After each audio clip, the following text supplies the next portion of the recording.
अचानक high alert पर गई केंद्र सरकार। शुरू हो गया भारतीय इतिहास का सबसे बड़ा उथल पुथल। क्या फिर एक बार झुलसेगा पंजाब? क्या भारत को टूटने से बचा पाएंगे नरेंद्र मोदी?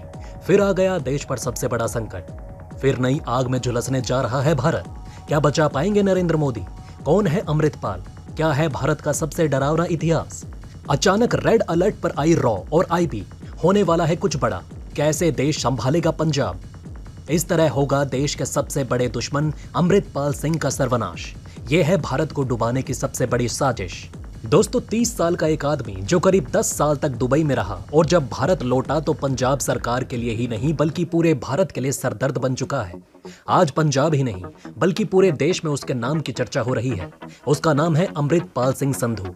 उसके बयान, उसके कारनामे और उसकी वेशभूषा अब इस बात की गवाही देने लगे हैं कि अगर इसे जल्द ही रोका नहीं गया तो फिर यह पंजाब का दूसरा जनरल सिंह भिंडरवाला बन सकता है, जिसकी वजह से ऑपरेशन ब्लू स्टार हुआ और जिसके बदले के लिए खालिस्तान समर्थकों ने देश की पूर्व पीएम इंदिरा गांधी, पंजाब के पूर्व सीएम बेअत सिंह और पूर्व आर्मी चीफ जनरल एएस वैद्य की भी हत्या कर दी थी।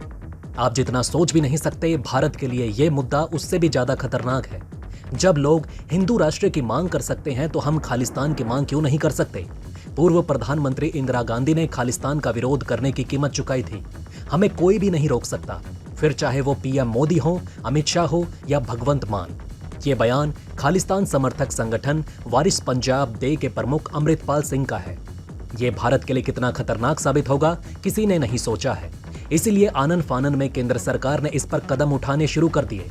दीप सिद्धू की सड़क हादसे में मौत के बाद अमृतपाल दुबई में अपना कारोबार छोड़कर वारिस पंजाब दे का मुखिया बनने के लिए भारत लौटा और खालिस्तानी आतंकी जरनैल सिंह भिंडरावाला के गांव पहुंचा। यही खालिस्तानी नारेबाजी के बीच उसकी ताजपोशी हुई। इस ताजपोशी के दौरान उसकी पूरी वेशभूषा जरनैल सिंह भिंडरावाला की तरह ही थी। भिंडरावाले को अपना आदर्श मानने वाले अमृत सिंह पाल का कहना है कि मैं जरनैल सिंह भिंडरावाले के पैर की धूल के बराबर भी नहीं। मैं तो सिर्फ भिंडरावाले के दिखाए रास्ते पर चलने की कोशिश कर रहा हूँ। 23 नवंबर 2022 वो तारीख थी जिसने अमृतपाल सिंह को पंजाब में एक नई पहचान दे दी। इस दिन वो तमाम जिलों में रोड शो करते हुए हजारों की संख्या में अपने अनुयायियों के साथ श्री अकाल तख्त पहुंचा। पंजाब को ड्रग्स मुक्त बनाने के मुहिम के बहाने उसने बड़ी संख्या में युवाओं को अपने साथ जोड़ा और उन्हें खालिस्तान के लिए उकसाया।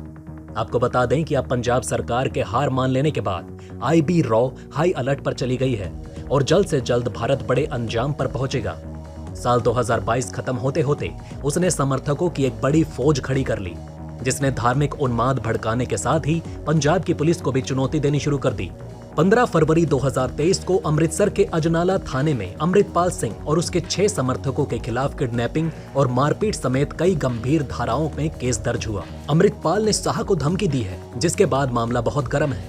जब इस बयान पर विवाद बढ़ा तो अमृतपाल सिंह 22 फरवरी को अपनी बात से पलट गया, लेकिन उसका लहजा खालिस्तान के लिए नरम नहीं हुआ।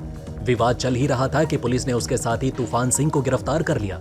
इस गिरफ्तारी के विरोध में 23 फरवरी को सुबह अमृतपाल सिंह ने अपने हजारों समर्थकों के साथ अजनाला थाने पर चढ़ाई कर दी। पुलिस के साथ उसके समर्थकों की झड़प हुई, जिसमें 6 पुलिस वाले भी घायल हुए। उसने पंजाब सरकार को 1 घंटे के भीतर तूफान सिंह को छोड़ने का अल्टीमेटम दिया। उसके अल्टीमेटम पर पंजाब सरकार ने झुकते हुए तूफान सिंह को रिहा कर दिया। ये केवल पंजाब के लिए ही नहीं बल्कि दुनिया के तीसरे सबसे ताकतवर देश भारत के लिए भी शर्मनाक बात थी। पुलिस के इस रवैये ने पंजाब की बिगड़ती स्थिति पर गंभीर सवाल खड़े कर दिए। 80 के दशक में भी ऐसे ही हालात थे। तब पंजाब में कांग्रेस ने अकाली दल को कमजोर करने के लिए जरनैल सिंह भिंडरवाले पर भरोसा जताया था। जो भारत का ही काल निकला, वो सिखों को कट्टरपंथी बना रहा था।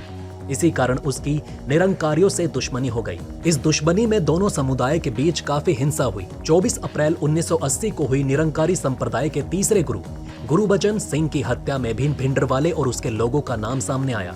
पंजाब केसरी अखबार के संपादक रहे लाला जगत नारायण की हत्या में भी भिंडरवाले का ही हाथ था। इन 2 हत्याओं की वजह से कांग्रेस ने जरनैल सिंह भिंडरवाले को गिरफ्तार करवा दिया। इसके विरोध में पंजाब जल उठा और पुलिस को 2 दिनों के भीतर ही भिंडरवाले को रिहा करना पड़ा। इसके बाद पूरा पंजाब उग्रवाद की आग में जलने लगा। 25 अप्रैल 1983 को उसने पंजाब पुलिस के डीआईजी अवतार सिंह अटवाल की हत्या कर दी। भिंडरवाले के डर से 2 घंटे तक डीआईजी का शव किसी ने छुआ तक नहीं था। जब भिंडरवाले ने बॉडी उठाने की इजाजत दी, तभी पुलिस अपने अधिकारियों के शव को उठा पाई। इंदिरा गांधी जो बड़की डॉन बनती थी, उनके लिए ये बहुत बड़ी चुनौती थी। ये इंदिरा गांधी की सत्ता को खुली चुनौती थी और इंदिरा को चुनौती कतई पसंद नहीं थी। इसके बावजूद इंदिरा कोई एक्शन नहीं ले पा रही थी क्योंकि मामला सिखों की धार्मिक पहचान से जुड़ा था। लेकिन 5 अक्टूबर 1983 को जब भिंडरवाले के लोगों ने ढिलवान बस नरसंहार को अंजाम दिया, जिसमें एक बस को घेरकर 6 हिंदुओं की हत्या कर दी गई, तो इंदिरा का सब्र जवाब दे गया। उन्होंने कांग्रेस के मुख्यमंत्री रहे दरबारा सिंह की सरकार को भंग कर दिया और पंजाब में राष्ट्रपति शासन लागू कर दिया। इंदिरा गांधी के नेतृत्व वाली कांग्रेस सरकार ने भिंडरवाले से बात करने की भी कोशिश की, लेकिन नाकामयाबी ही हाथ लगी। भिंडरवाला ने कहा कि अगर इंदिरा को बात करनी है तो उसके पास जाकर बात करे, वो दिल्ली नहीं आएगा। और तब आखिर में इंदिरा ने वो फैसला किया जो बाद में उनकी हत्या की वजह बन गया।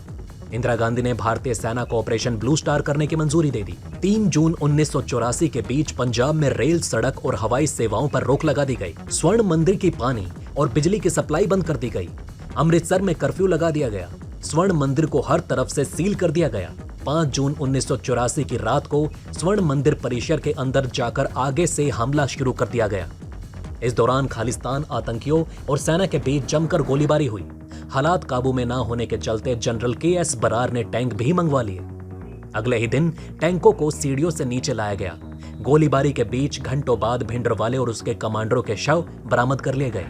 ऑपरेशन ब्लू स्टार 10 जून 1984 को समाप्त हो गया।